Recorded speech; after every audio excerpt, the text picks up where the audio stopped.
Shalom Bapak Ibu yang dikasihi Tuhan, jumpa kembali di dalam Bible Study Perjanjian Baru pada hari ini.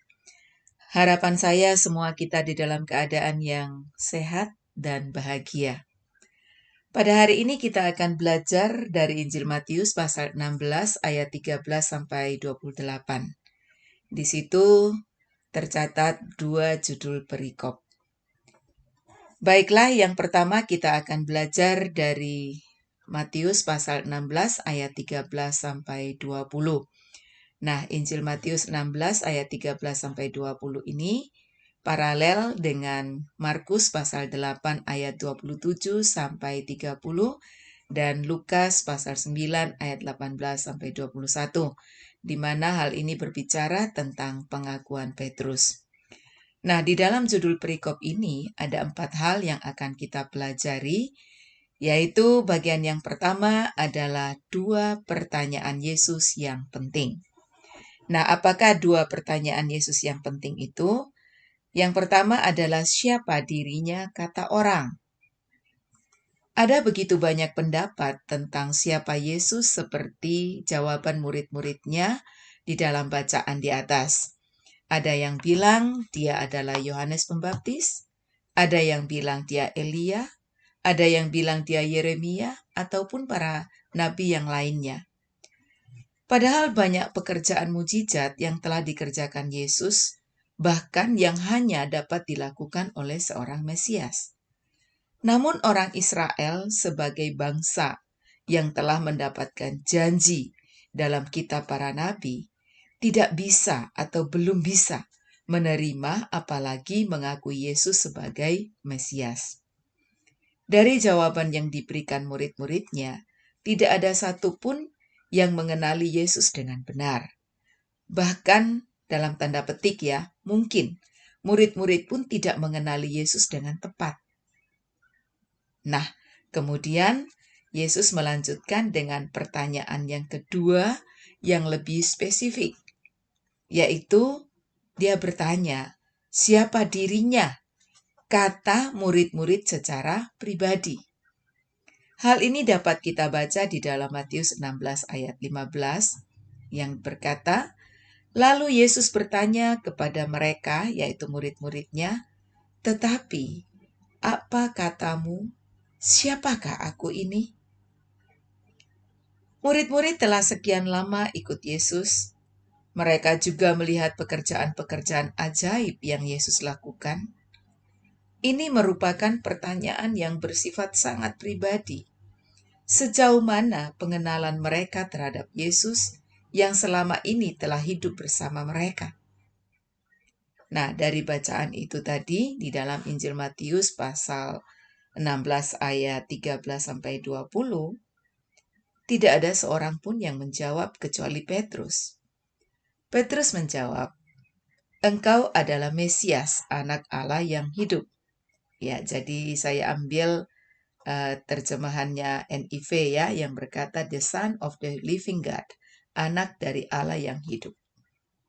Jawaban Petrus sangat tepat, karena sesungguhnya jawaban Petrus adalah penyataan ilahi. Makanya Tuhan Yesus berkata di ayat 17, kata Yesus kepadanya, berbahagialah engkau Simon bin Yunus, sebab bukan manusia yang menyatakan itu kepadamu, melainkan Bapa-Ku yang di sorga. Petrus mendapatkan pewahyuan khusus atau penyataan ilahi tadi ya yang saya katakan, yang datang dari Bapa, yang memberitahukan kepadanya bahwa Yesus adalah Mesias. Nah, ini bahasa Ibrani ya, Mesias itu bahasa Ibrani. Sedangkan dalam bahasa Yunani itu Kristus, yang artinya adalah yang diurapi. Pengakuan Petrus terhadap Yesus bukan berasal dari dirinya, tapi karena Allah yang menyatakan itu kepadanya. Dengan Yesus membenarkan, atau bahasa saya menyetempelkan ya, jadi tanda sebuah surat dikatakan sah itu jika ada stempel. Jadi Yesus menyetempelkan pengakuan Petrus terhadap dirinya Secara implisit, dia sedang menyatakan bahwa dia adalah Allah. Yesus sedang menegaskan siapa dirinya. Dia adalah Allah. Dengan demikian, Tuhan Yesus sedang menguras atau membersihkan cara pandang murid-murid terhadap dirinya, sehingga mereka dapat percaya dan menerima Dia sebagai Tuhan dan Juru Selamat, sebagai Tuhan dan Allah yang mereka percayai secara pribadi. Nah, pembelajaran apa yang bisa kita dapatkan dari pembelajaran ini? Yang pertama, bagaimana dengan kita? Mungkin kita sudah lama ikut Yesus. Apakah kita sudah sungguh-sungguh percaya, mengakui dan menerima Dia sebagai Tuhan dan Allah dalam hidup kita? Yang kedua, jangan sekedar beragama tanpa pengenalan akan Yesus secara benar. Agama tidak menyelamatkan. Yang menyelamatkan kita adalah Yesus. He is the only one. Yang ketiga, pembelajarannya, pengenalan, pengakuan kita terhadap Yesus menentukan keselamatan kita. Sungguh, Yesus adalah Mesias, anak Allah yang hidup. Dan pembelajaran yang keempat, jika kita bisa percaya dan mengakui Yesus sebagai Tuhan dan Allah, itu adalah anugerah. Karena itu, mari kita hargai dan pegang yang sudah kita dapatkan sampai selama-lamanya. Amin. Lalu bagian selanjutnya yang akan kita pelajari dari perikop ini adalah Yesus mendirikan jemaatnya. Ini bagian yang kedua ya. Nah, kata jemaat muncul setelah pengakuan Petrus. Jemaat atau gereja adalah milik Kristus. Di dalam ayat yang ke-18 dikatakan, "Dan aku pun berkata kepadamu, engkau adalah Petrus, dan di atas batu karang ini aku akan mendirikan jemaatku, dan alam maut tidak akan menguasainya." Tuhan Yesus memberikan perlindungan terhadap jemaatnya atau gerejanya, yaitu alam maut tidak akan menguasainya. Alam maut bicara tentang kematian. Yesus Kristus sebagai kepala gereja adalah Allah yang hidup, sehingga jemaat Kristus adalah jemaat yang hidup. Biar bagaimanapun gereja ditentang ataupun dihambat, gereja tidak akan mati. Tapi sebaliknya, tetap tumbuh karena gereja memiliki kepala yang hidup dan yang telah mengalahkan maut. Apa pembelajaran yang kita pelajari dari bagian ini? Pengakuan kita terhadap Kristus menentukan kita dimiliki oleh Kristus atau tidak. Setiap orang yang mengakui Yesus sebagai Tuhan dan Allah yang hidup menjadi jemaat yang dimiliki Kristus. Dan sebagai jemaat Kristus, baik itu secara pribadi ataupun juga secara korporat, kita adalah milik Kristus. Jangan pernah meragukan itu. Dan kita tidak akan dikuasai oleh alam maut. Maka kita perlu hidup serius dengan Kristus. Tidak boleh biasa-biasa saja. Ingat ya, hanya Kristus yang telah mengalahkan maut. Bagian yang ketiga yang kita pelajari dari judul perikop ini adalah kunci kerajaan Allah. Dalam Matius 16 ayat 19 dikatakan, "Kepadamu akan kuberikan kunci kerajaan sorga. Apa yang kau ikat di dunia ini akan terikat di sorga, dan apa yang kau lepaskan di dunia ini akan terlepas di sorga." Kepada Petrus yang mengakui Yesus sebagai Mesias, anak Allah yang hidup, dipercayakan untuk memegang kunci kerajaan sorga. Petrus mewakili semua orang yang punya pengakuan yang sama akan Yesus. Nah, kunci adalah alat untuk membuka dan menutup. Pembelajaran apa yang kita pelajari dari sini? Tuhan Yesus mempercayakan kepada kita sebagai gerejanya kunci kerajaan sorga. Kasarnya, orang bisa masuk atau tidak ke dalam kerajaan sorga tergantung kita. Artinya, kepada kita diberikan otoritas untuk itu. Tapi ingat, Bapa di sorga tidak menghendaki seorang pun binasa. Artinya, Bapa di sorga menghendaki supaya semua orang masuk kerajaan sorga. Tanggung jawab kita adalah membuka pintu kerajaan sorga dengan cara memberitakan Injil. Kunci itu dipercayakan kepada kita. Karena itu, kita harus bertanggung jawab. Mari kita buka pintu kerajaan sorga selebar-lebarnya, agar banyak orang yang bisa masuk ke dalamnya. Jangan jadi jemaat yang malas. Suatu saat, kita akan dituntut pertanggungan jawab. Lalu bagian yang keempat dari perikop pengakuan Petrus ini, kita akan melihat Yesus melarang murid-muridnya untuk memberitahukan bahwa ia adalah Mesias. Di dalam ayat 20 dikatakan, lalu Yesus melarang murid-muridnya supaya jangan memberitahukan kepada siapapun bahwa ia Mesias. Nah, muncul pertanyaan, mengapa? Nah, kita harus ingat bahwa masyarakat pada umumnya, apalagi para pemimpin agama pada waktu itu, belum menerima Yesus sebagai Mesias. Sehingga dikhawatirkan akan menimbulkan peperangan dalam tanda petik ya, jika murid-muridnya menyiarkan bahwa Yesus adalah Mesias. Pada waktu itu, orang Israel sedang menantikan Mesias yang sanggup untuk membebaskan mereka dari penjajahan Romawi. Sedangkan Yesus tidak melakukan itu. Jadi Yesus bukanlah Mesias versi mereka. Yesus tidak mau ribut ya, dalam tanda petik. Saya katakan Yesus tidak mau ribut tentang hal itu. Dan selanjutnya, bagi Yesus belum tiba waktunya untuk murid-muridnya menyatakan itu. Nah, pada bagian kedua pembelajaran kita hari ini adalah Matius 16 ayat 21 sampai 28 yang bicara tentang pemberitahuan pertama tentang penderitaan Yesus dan syarat-syarat mengikuti Dia. Perikop ini paralel dengan Markus pasal 8 ayat 31 sampai Markus pasal 9 ayat 1 dan Injil Lukas pasal 9 ayat 22 sampai 27.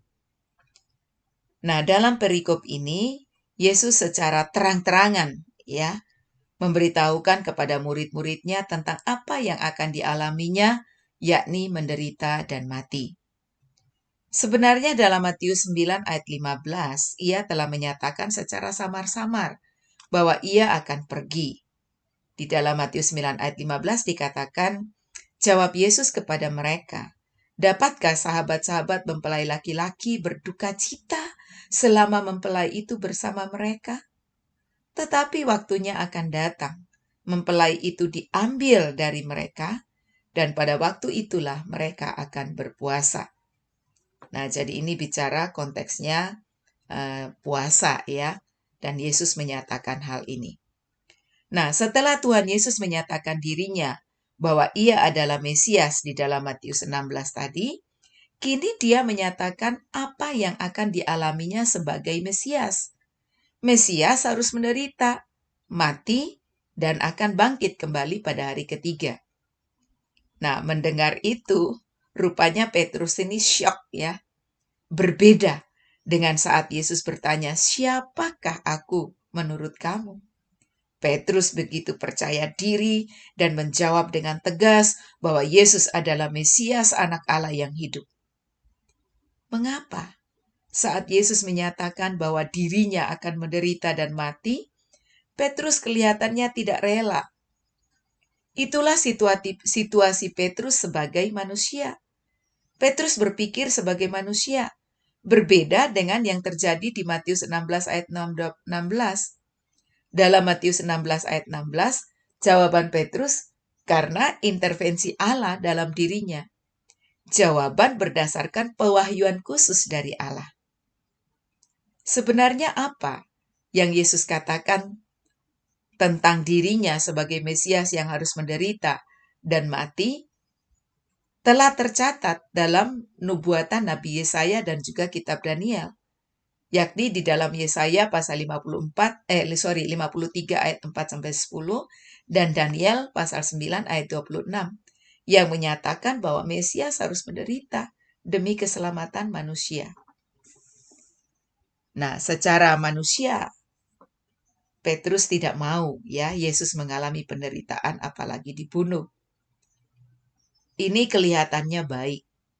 Tetapi apa yang Yesus lakukan dan katakan kepadanya? Di dalam Matius 16 ayat 23, maka Yesus berpaling dan berkata kepada Petrus, "Enyahlah iblis, engkau suatu batu sandungan bagiku, sebab engkau bukan memikirkan apa yang dipikirkan Allah, melainkan apa yang dipikirkan manusia." Yesus melihat Petrus sedang dikuasai oleh pikiran duniawi yang bertentangan dengan rencana Allah. Makanya Yesus bilang, "Enyahlah iblis, engkau suatu batu sandungan bagiku." Yang Petrus pikirkan saat itu tentu tidak berbeda dengan yang dipikirkan dan diharapkan masyarakat pada umumnya, yakni kedatangan Mesias yang akan membebaskan mereka dari penjajahan Romawi. Mereka ini kan belum dibebaskan dari penjajahan Romawi. Kenapa kok harus menderita dan dibunuh kan gitu? Nah, itulah yang harusnya dialami oleh Yesus. Itulah yang dikatakannya kepada murid-muridnya. Nah, selanjutnya dalam ayat 24-26, Yesus mengajarkan tentang syarat-syarat menjadi pengikutnya. Dikatakan, lalu Yesus berkata kepada murid-muridnya, "Setiap orang yang mau mengikut aku, ia harus menyangkal dirinya, memikul salibnya dan mengikut aku. Karena barang siapa mau menyelamatkan nyawanya, ia akan kehilangan nyawanya. Tetapi barang siapa kehilangan nyawanya karena aku, ia akan memperolehnya." Apa gunanya seorang memperoleh seluruh dunia, tetapi kehilangan nyawanya? Dan apakah yang dapat diberikannya sebagai ganti nyawanya? Tuhan Yesus sedang mempersiapkan murid-muridnya bahwa mengikut Yesus itu ada harga yang harus dibayar. Sangkal diri, pikul salib, siap untuk kehilangan nyawa karena Kristus dan Injil, dan hati yang tidak fokus pada hal-hal yang duniawi. Menjadi murid Kristus bukan untuk memperkaya diri di dalam dunia ini.